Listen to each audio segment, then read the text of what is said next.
Eh, Pandangan saya adalah seandainya rupiah itu tidak merosot, saya malah heran. Oleh karena itu, untuk langsung menjawab dulu sebelum membahas yang lain-lain, menurut pendapat saya rupiah ini akan merosot terus sampai tidak ada batasnya, kecuali kalau ada pimpinan nasional yang sangat kuat mengerti persoalan dan berani membalikkan itu. Nah, sekarang akan saya jelaskan secara padat untuk menjadi bahan diskusi. Pertama-tama, saya ingin mengadakan perbandingan dengan beberapa negara tetangga. Itu pun saya pilih, bukan ASEAN sembarang, saya pilih saja. Per 31 Desember 1970 sampai hari ini, Singapura dolar 19 tahun 70 itu 1 US dollar 3 dolar. Sekarang 1,3, jadi mengalami apresiasi, mengalami penguatan 57%. Malaysia dari 3 dolar menjadi 3,93, mengalami depresiasi 31%. Lalu Thailand dari 21 menjadi 31,86, mengalami depresiasi 52%. Filipina dari 6 peso menjadi 51,9, mengalami depresiasi 756%. Indonesia 363 rupiah per US dollar. Sekarang 14.000, mengalami depresiasi 3.757%. Kalau sepanjang 48 tahun seperti ini, mengapa selanjutnya tidak, gitu kan? Nah, kalau menurut pendapat saya selanjutnya akan demikian terus. Oleh karena apa? Oleh karena masalahnya bukan hanya masalah ekonomi, tadi sudah jelas masalah ekonominya. Tetapi kok masalah ekonomi soal ekspor segala macam kok seperti itu bagaimana? Apakah bangsa kita bodoh? Apakah kita tidak mempunyai elit yang bisa berpikir? Ataukah bagaimana sebetulnya? Nah, ini yang sempat saya pelajari, saya sangat beruntung bersama dengan yang pernah di pemerintahan, karena selama saya di pemerintahan, apa yang saya pelajari sebelumnya itu saya hadapi sendiri bahwa Indonesia itu memang direkayasa, memang di-engineer oleh kekuatan asing untuk menjadi terpuruk, untuk menjadi bangkrut.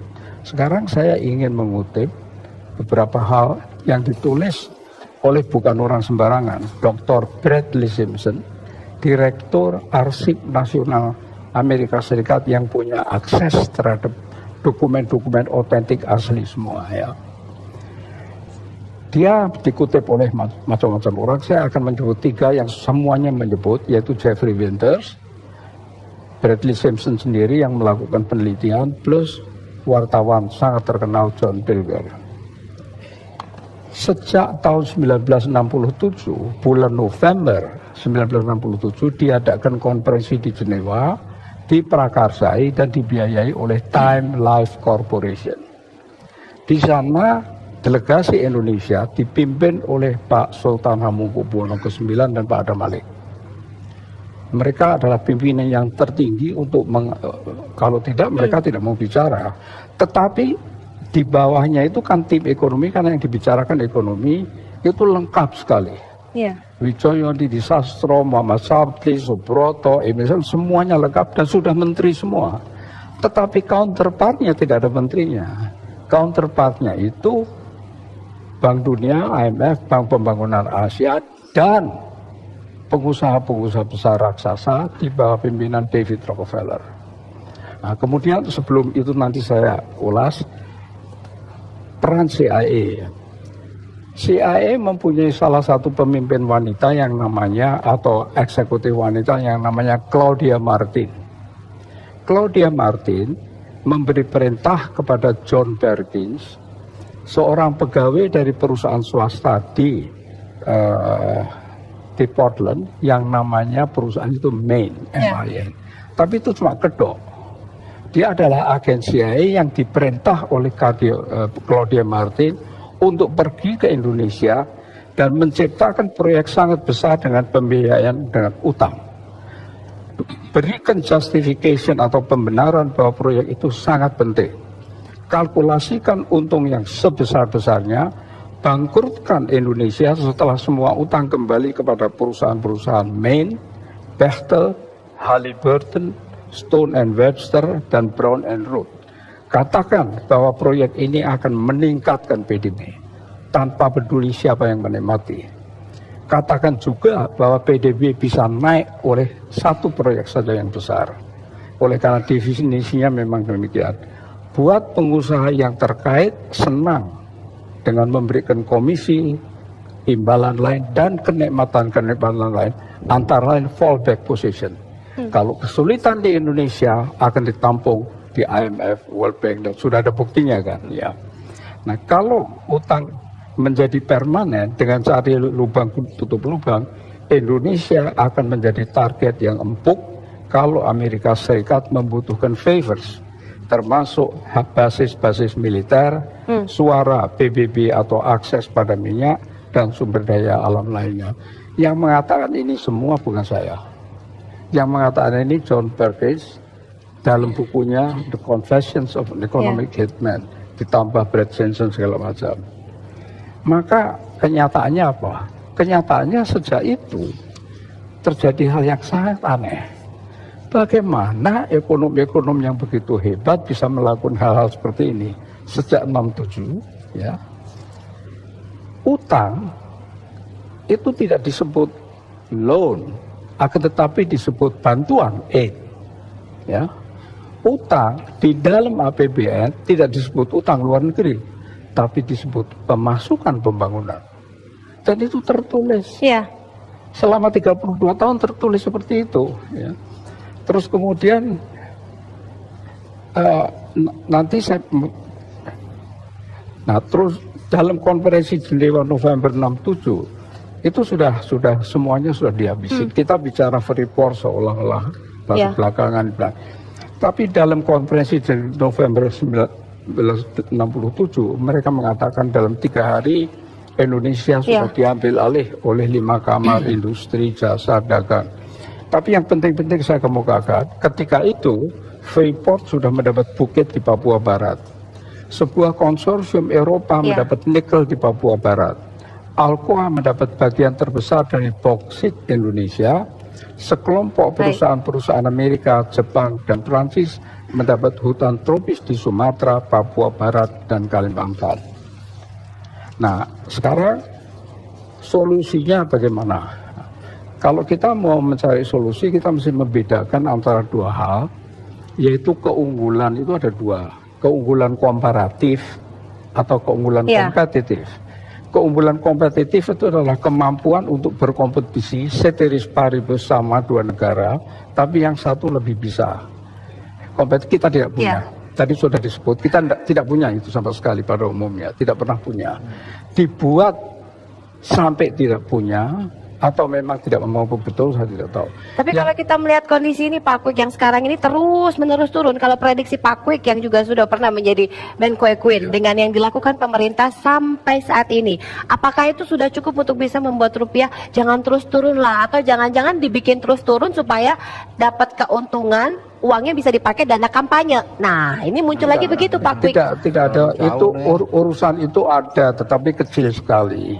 Jadi ini memang dibuat menerus seperti yang saya katakan tadi, supaya terjerat, supaya menjadi target, karena Indonesia ini besar dan kaya. Nah, sekarang tadi saya baru bicara mengenai komparatif dan kompetitif. Ya. Kompetitif tidak mampu, sebabnya perlu kita cari kenapa kok tidak mampu. Nah, kalau komparatif itu karena tidak ada usaha manusia. Secara natur, secara alamiah Indonesia itu sudah diuntungkan. Jadi secara perbandingan sumber daya alam, dan ini yang aneh, mengapa diberikan kepada asing? 90% tadi seperti yang dikatakan. Jadi solusinya bagaimana? Solusinya nomor 1, mesti berani berbicara dengan negara kreditor, rescheduling atau haircut. Tidak mau perang, tapi bicaranya cukup keras, argumentatif, umumkan di seluruh dunia. Itu 1. Kedua adalah mengenai kontrak Iya. dari sumber daya alam mineral yang mahal, kalau sudah habis ya habis. Pergilah, kami bisa mengelola sendiri. Kenapa setiap kali habis takut mengambil alih? Kita coba tanya, silakan. Ya, solusi pertama adalah bahwa sumber daya alam, terutama mineral yang kontraknya sudah habis, jangan diperpanjang. Dikelola sendiri dari perut bumi, dari laut, dari mana-mana, diproses menjadi bahan baku untuk industri. Itu nilai tambahnya melonjak tinggi sekali, itu satu. Kedua adalah infrastruktur memang perlu, Ya. tetapi harus tepat, jangan terlampau tusun, salah, tulit, salah. Dan itu mesti dikenali, sudah ada yang bisa. Ya. Bappenas itu kerjaannya begitu, terutama deputi urusan infrastruktur. Saya tidak tahu sekarang siapa, dulu yang paling hebat Dr. Suyorodikun. Ya. Sampai bukunya dipakai di mana-mana internasional. Utang, ya, beranilah berbicara dengan kreditor, minta haircut, rescheduling tapi haircut. Ya. Katakan kepada mereka, kami tidak bisa bayar atau Baik. kesulitan. Utang sekarang kan Anda ikut bersalah. Karena waktu memberi utang kan Anda menilai bebas, kami bakal bisa bayar kembali apa tidak. Ya. Nah, memang motifnya politik macam-macam, kita pura-pura nggak tahu, kita bicara soal itu. Kan ini pernah dijalankan di Paris Club dan ternyata berhasil. Gitu. Lalu kemudian tadi mengenai kelemahan diri sendiri, kritik itu bukan sekedar kritik, akan tetapi kita perlu melihat secara sangat real Baik. kelemahan kita itu apa. Ya. Kan kita kenal sekali yang sangat terkenal disebut SWOT Baik. analysis. Iya. SWOT analysis, Baik. D-nya itu weakness, harus kita kenali. Kemudian soal rating, kita jangan takabur dengan rating. Baik. Siapa PricewaterhouseCoopers, siapa belum berani merating kita? Bagaimana seorang kantor akuntan publik PricewaterhouseCoopers bisa menilai Menteri Keuangan terbaik di dunia? Mereka kerjanya cuma nyontrengin angka. Menteri Keuangan ada kebijakan moneter yang luas sekali dengan Iya, Pak. fiskal. Nah itu jangan dipercaya lah yang begitu. Nah kemudian mengenai BBM, banyak sekali dibicarakan. Tapi tidak pernah ada satu yang berbicara minyak mentah yang Iya. ada di bawah perut bumi itu mesti dibayar apa enggak? Baik. Lah kalau mesti dibayar, yang membayar siapa Iya. dan dengan harga berapa? Kalau itu diperhitungkan, walaupun sudah net importer, ya kan kita masih punya.